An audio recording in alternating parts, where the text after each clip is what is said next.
हरे कृष्णा, राधे राधे। और आप सभी का एक बार फिर से स्वागत है हमारे YouTube चैनल केशु शॉर्ट्स में। और जैसा कि आप सभी को पता है कि हम हमारे चैनल पर श्रीमद् भागवत गीता के पाठ की वीडियो डालते हैं और अब तक हम अध्याय 2 का पाठ पूरा कर चुके हैं और आज की वीडियो में अध्याय 3 शुरू करेंगे। हम ज़्यादा लंबी वीडियो न बनाते हुए 10 से 15 मिनट की ही वीडियो बनाते हैं। वीडियो शुरू करने से पहले आप सभी से प्रार्थना है कि वीडियो को लाइक और शेयर जरूर करें। तो चलिए शुरू करते हैं आज की वीडियो। अर्जुन ने कहा, हे जनार्दन, हे केशव, यदि आप बुद्धि को सकाम कर्म से श्रेष्ठ समझते हैं तो फिर आप मुझे इस घोर युद्ध में क्यों लगाना चाहते हैं। श्री भगवान कृष्ण ने पिछले अध्याय में अपने घनिष्ठ मित्र अर्जुन को संसार के शोक सागर से उबारने के उद्देश्य से आत्मा के स्वरूप का वर्णन किया है और आत्म साक्षात्कार के जिस मार्ग की संस्तुति की है वह है बुद्धि योग, यानी कि कृष्ण भावना अमृत। कभी कभी कृष्ण भावना अमृत को भूल से जड़ता समझ लिया जाता है और ऐसी भ्रांत धारणा वाला मनुष्य भगवान कृष्ण के नाम जप द्वारा पूर्णतया कृष्ण भावना भावित होने के लिए प्राय एकांत स्थान में चला जाता है, किंतु कृष्ण भावना अमृत दर्शन में प्रशिक्षित हुए बिना एकांत स्थान में कृष्ण नाम जप करना ठीक नहीं। इससे अबोध जनता से केवल सस्ती प्रशंसा। अर्जुन को भी कृष्ण भावना अमृत या बुद्धि योग ऐसा लगा मानो वह सक्रिय जीवन से लेकर संन्यास से लेकर एकांत स्थान में तपस्या करने का अभ्यास हो। दूसरे शब्दों में वह कृष्ण भावना अमृत को बहाना बनाकर चातुर्य पूर्वक युद्ध से जी छुड़ाना चाहता था, किंतु एक निष्ठ शिष्य होने के नाते उसने यह बात अपने गुरु के समक्ष रखी और कृष्ण से सर्वोत्तम कार्यविधि के विषय में प्रश्न किया। उत्तर में भगवान ने तृतीय अध्याय में कर्म योग यानी कृष्ण भावना भावित कर्म की विस्तृत व्याख्या की। आपके अनेकार्थक उपदेशों से मेरी बुद्धि मोहित हो गई है, अतः कृपा करके निश्चय पूर्वक मुझे बताएं कि इनमें से मेरे लिए सर्वाधिक श्रेष्ठ कर क्या होगा। पिछले अध्याय में भगवत गीता के उपकर्म के रूप में सांख्य योग, बुद्धि योग, बुद्धि द्वारा इंद्रिय निग्रह, निष्काम कर्म योग तथा नव दीक्षित की स्थिति जैसे विभिन्न मार्गों का वर्णन किया गया है, किंतु उसमें तारतम्य नहीं था। कर्म करने तथा समझने के लिए मार्ग की अधिक व्यवस्थित रूपरेखा की आवश्यकता होगी। अर्जुन इन भ्रामक विषयों को स्पष्ट कर लेना चाहता था। कृपया करके निश्चय पूर्वक मुझे बताएं कि इनमें से मेरे लिए सर्वाधिक श्रेष्ठ कर क्या होगा। पिछले अध्याय में सांख्य योग, बुद्धि योग, इंद्रिय निग्रह आदि की बातें की गई थी। कर्म करने तथा समझने के लिए मार्ग की अधिक व्यवस्थित रूपरेखा की आवश्यकता होती है। अर्जुन इन भ्रामक विषयों को स्पष्ट कर लेना चाहता था, जिससे सामान्य मनुष्य किसी भी भ्रम के बिना इन्हें स्वीकार कर सके। यद्यपि श्री कृष्ण अर्जुन को चकराना नहीं चाहते थे, किंतु अर्जुन यह नहीं समझ सका कि कृष्ण भावना अमृत क्या है, जड़ता है या कि स्किर्य सेवा। दूसरे शब्दों में अपने प्रश्नों से वह उन समस्त शिष्यों के लिए जो भगवत गीता के रहस्य को समझना चाहते हैं कृष्ण भावना अमृत का मार्ग प्रशस्त कर रहा है। श्री भगवान ने कहा कि हे निष्पाप अर्जुन, मैं पहले ही बता चुका हूँ कि आत्म साक्षात्कार का प्रयत्न करने वाले 2 प्रकार के पुरुष होते हैं। कुछ इसे ज्ञान योग द्वारा समझने का प्रयास करते हैं तो कुछ भक्ति में सेवा के द्वारा। द्वितीय अध्याय के 39वें श्लोक में भगवान ने 2 प्रकार की पद्धतियों का उल्लेख किया है, सांख्य योग तथा कर्म योग या बुद्धि योग। इस श्लोक में इनकी और अधिक स्पष्ट विवेचना की गई है। सांख्य योग अथवा आत्मा द्वारा पदार्थ की प्रकृति का वैश्लेषिक अध्ययन उन लोगों के लिए है जो व्यवहारिक ज्ञान तथा दर्शन द्वारा वस्तुओं का चिंतन तथा मनन करना चाहते हैं।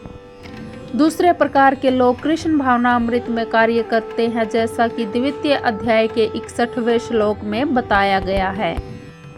39वें श्लोक में भी भगवान ने बताया है कि बुद्धि योग या कृष्ण भावनामृत के सिद्धांतों पर चलते हुए मनुष्य कर्म के बंधनों से छूट सकता है तथा इस पद्धति में कोई दोष नहीं है।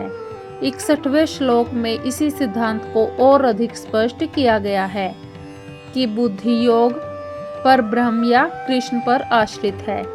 इस प्रकार से समस्त इंद्रियों को सरलता से वश में किया जा सकता है। अतः दोनों प्रकार के योग धर्म तथा दर्शन के रूप में अन्योन्यश्रित हैं। दर्शन विहीन धर्म मात्र भावुकता या कभी कभी धर्मांधता और धर्म विहीन दर्शन मानसिक असंतुष्टि है। अंतिम लक्ष्य तो श्री कृष्ण है, क्योंकि जो दार्शनिक जन परम सत्य की खोज करते हैं अतः वे कृष्ण भावनामृत को प्राप्त करते हैं। इसका उल्लेख भी भगवत गीता में मिलता है। संपूर्ण पद्धति का उद्देश्य परमात्मा के संबंध में अपनी वास्तविक स्थिति को समझ लेना है। इसकी अप्रत्यक्ष पद्धति दार्शनिक चिंतन है, जिसके द्वारा कर्म से कृष्ण भावनामृत तक पहुंचा जा सकता है। प्रत्यक्ष पद्धति में कृष्ण भावनामृत में ही प्रत्येक वस्तु से अपना संबंध जोड़ना होता है। इन दोनों में से कृष्ण भावनामृत का मार्ग श्रेष्ठ है, क्योंकि इसमें दार्शनिक पद्धति द्वारा इंद्रियों को विमल नहीं करना होता।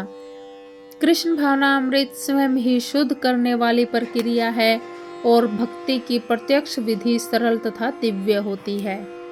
न तो कर्म से विमुख होकर कोई कर्म फल से छुटकारा पा सकता है और न केवल संन्यास से सिद्धि प्राप्त की जा सकती है। भौतिकतावादी मनुष्यों के हृदयों को विमल करने के लिए जिन कर्मों का विधान किया गया है उनके द्वारा शुद्ध हुआ मनुष्य ही संन्यास ग्रहण कर सकता है। शुद्धि के बिना अनायास संन्यास ग्रहण करने से सफलता नहीं मिल पाती। ज्ञान योगियों के अनुसार संन्यास ग्रहण करने अथवा सकाम कर्म से विरत होने से मनुष्य नारायण के समान हो जाता है, किंतु भगवान कृष्ण इस मत का अनुमोदन नहीं करते। हृदय की शुद्धि के बिना संन्यास सामाजिक व्यवस्था में उत्पाद उत्पन्न करता है।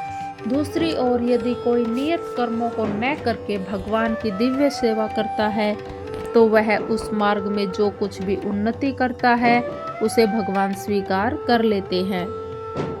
ऐसे सिद्धांत की रंच मात्र संपन्नता भी महान कठिनाइयों को पार करने में सहायक होती है। प्रत्येक व्यक्ति को प्रकृति से अर्जित गुणों के अनुसार विवश होकर कर्म करना पड़ता है। अतः कोई भी एक क्षण भर के लिए भी बिना कर्म किए नहीं रह सकता। यह देहधारी जीव का प्रश्न नहीं है, अपितु आत्मा का यह स्वभाव है कि वह सदैव सक्रिय रहता है। आत्मा की अनुपस्थिति में भौतिक शरीर हिल भी नहीं सकता। यह शरीर मृत वाहन के समान है जो आत्मा द्वारा चलित होता है, क्योंकि आत्मा सदैव सक्रिय रहता है और वह एक क्षण के लिए भी नहीं रुक सकता।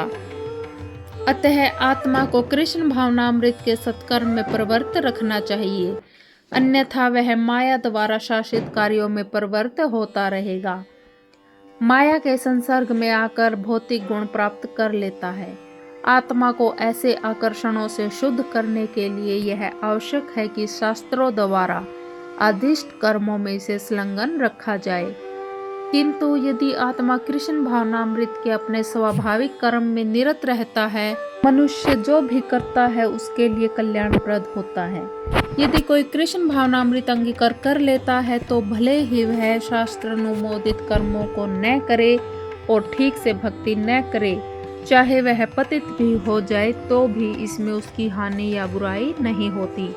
किंतु यदि वह शास्त्रानुमोदित सारे कार्य करे और कृष्ण भावनामृत या कृष्ण भावना भावित न हो तो ये सारे कार्य उसके लिए किस लाभ के हैं।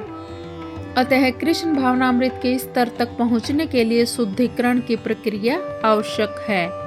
अतएव संन्यास या कोई भी शुद्धिकारी पद्धति कृष्ण भावनामृत के चरम लक्ष्य तक पहुंचने में सहायता देने के लिए है, क्योंकि उसके बिना सब कुछ व्यर्थ है। श्रीमद् भागवत में इसकी पुष्टि हुई है। तो आज की हमारी वीडियो को हम यही समाप्त करते हैं। आगे का पार्ट हम कल की वीडियो में करेंगे। अगर आपको वीडियो पसंद आई हो तो वीडियो को लाइक और शेयर जरूर करें। और सच्ची श्रद्धा के साथ श्रीमद् भागवत गीता का पाठ सुने। भगवान श्री कृष्ण आप सभी पर अपनी कृपा बनाए रखे। हरे कृष्णा।